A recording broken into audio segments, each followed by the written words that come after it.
আমরা এবার ঢাকার বাইরে যেতে চাই গরমের খবর জানার জন্য। গরমে জনজীবনের দুর্ভোগের আরও খবর জানাতে মংলা থেকে যুক্ত হচ্ছেন সহকর্মী এনামুল হক এবং গাজীপুর থেকে ইকবাল আহমেদ সরকার। শুরুতেই আমরা মংলার খবর জানবো। এনামুল, কি খবর সেখানকার? আর মংলাতে আজকের তাপমাত্রা কত, আবহাওয়া অফিস কি বলছে, আর সেখানকার হাসপাতালগুলোর খবরই বা কি? ঝুমুর তাপদাহের যে পারদ সেটি কিন্তু কোনো অবস্থাতেই মংলা এবং উপকূলীয় এলাকায় কমছে না, বরং ঘন্টার পর ঘন্টা সময় যত বাড়ছে তাপমাত্রার পারদ তত কিন্তু উঠছে।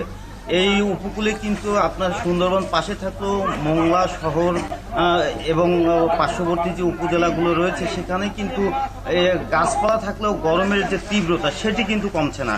আমি যদি আমার পিছনে একটু দেখাই, এটি বিকাশে কম খরচে ক্যাশ আউটের লিমিট বেড়ে 50,000, প্রিয় এজেন্টও 2টা। মংলা পৌর শহরের একটি পুকুর আপনি দেখছেন যে এখানে কিন্তু ছোট ছোট শিশুরা এবং যারা বয়স্ক মানুষ রয়েছে তারা কিন্তু গোসল করতে এসেছেন। আমি একজন এখানকার লোকের সাথে কথা বলবো, জানতে চাইবো যে কি অবস্থা গরমের এবং কি অবস্থা আসলে। ভাই, গরমের কি অবস্থা? ভাই, গরমের লেগে বাসায় থাকতে পারতেছি না। বাচ্চার কাছে নিয়ে পানিতে নামলে একটু ঠান্ডা লাগতেছে। ঘরের ভিতর পছন্দ গরম, ফ্যানেও কোনো কাম আসছে না। অতিরিক্ত গরম ভাই, গরমের লেগে টিকতে পারতেছি না। প্রচুর গরম, বাসায় থাকতে পারতেছি না গরমের লেগে।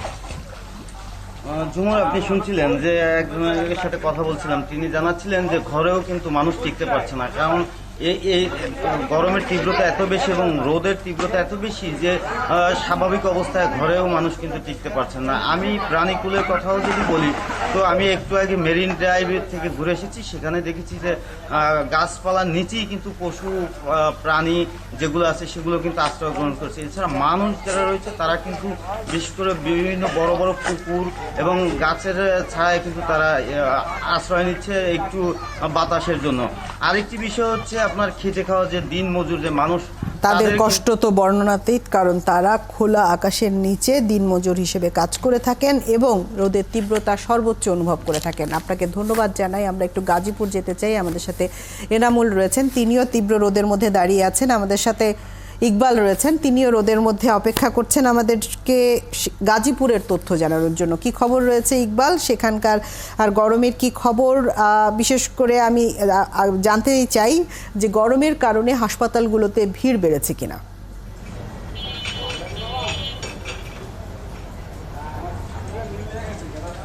ঝুমুর, গাজীপুরের তাপমাত্রা বলা যায় আজকে যে 33 থেকে শুরু করে দুপুরবেলা পর্যন্ত 38 ডিগ্রি সেলসিয়াস ওঠার কথা রয়েছে। আর এই মুহূর্তে দুপুর 12টা বাজে 38-এর কাছাকাছি তাপমাত্রা রয়েছে। এই তাপমাত্রায় হাসপাতালগুলোতে খুব বেশি ভিড় বাড়ছে না, যদিও কিনা গরমজনিত ঠান্ডা, কাশি কিংবা নানা রোগ, ডায়রিয়া সহ নানা ধরনের রোগবালাই বাড়ছে, তবু পারত লোকজন হাসপাতালে যাচ্ছেন না। হাসপাতালে যে চিকিৎসার যে তাতে করে মানুষজন রোগে আক্রান্ত হলেও বেশিরভাগ লোকজনই বাসা বাড়িতে থেকেই চিকিৎসা করার চেষ্টা করছেন। তারপরেও গত কয়েকদিন ধরে হাসপাতালে ডায়রিয়া রোগী বেড়েছে। গাজীপুরে শহীদ তাজউদ্দিন জেনারেল হাসপাতালে বেড়েছে, একইভাবে শহীদ আহসানুল্লাহ মাস্টার হাসপাতাল টঙ্গীতে, সেখানেও ডায়রিয়া রোগী বেড়েছে।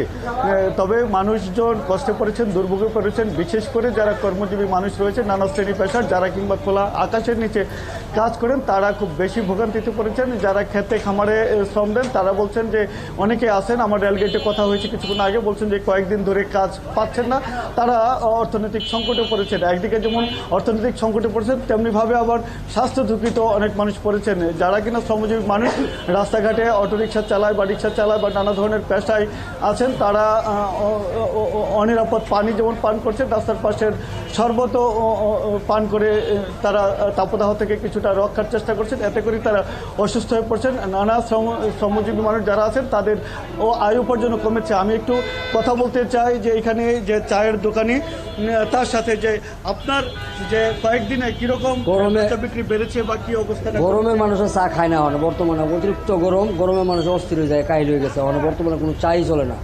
এই গরমের ভিতরে কীভাবে কেমন দাঁড়াই থাকি, যেন বেচতাম 1000-1200 এই জায়গার বেশি 600-500, এর উপরে কোনো বেচা কিনে নাই। মনে করেন 5-4 জন আমার সংসারী মেম্বার আছে, তাই চলতে পারতে বিরাট কষ্ট হইতেছে গরমের লেগে। গরমে আল্লাহ দিচ্ছে, অনেক কী করবো, মানুষের নিয়ে চলতে হইব, এইভাবে রয়ে গেছি। গরমটা অতিরিক্ত বেশি। ধন্যবাদ। তো ঝুমুর, আপনি শুনছিলেন যে এই যে চা বিক্রেতা তার কথা। ইকবাল, আপনাকে ধন্যবাদ জানাই। আসলে সাধারণ মানুষ একেবারে প্রয়োজন না পড়লে ঘর থেকে বের হচ্ছেন না, সে কারণে খেটে খাওয়া মানুষ যারা রয়েছেন তাদের আয় ইনকামও কমে গেছে এবং মানুষ নানা রকম দুর্ভোগের মধ্যে রয়েছে এই তীব্র তাপদাহের কারণে। আপনাকে ধন্যবাদ জানাই গাজীপুর থেকে এবং একই সঙ্গে পটুয়াখালী থেকে আমাদের সাথে যুক্ত হয়েছিলেন এনামুল, মংলা থেকে এনামুল হক আমাদের সাথে যুক্ত হয়েছিলেন।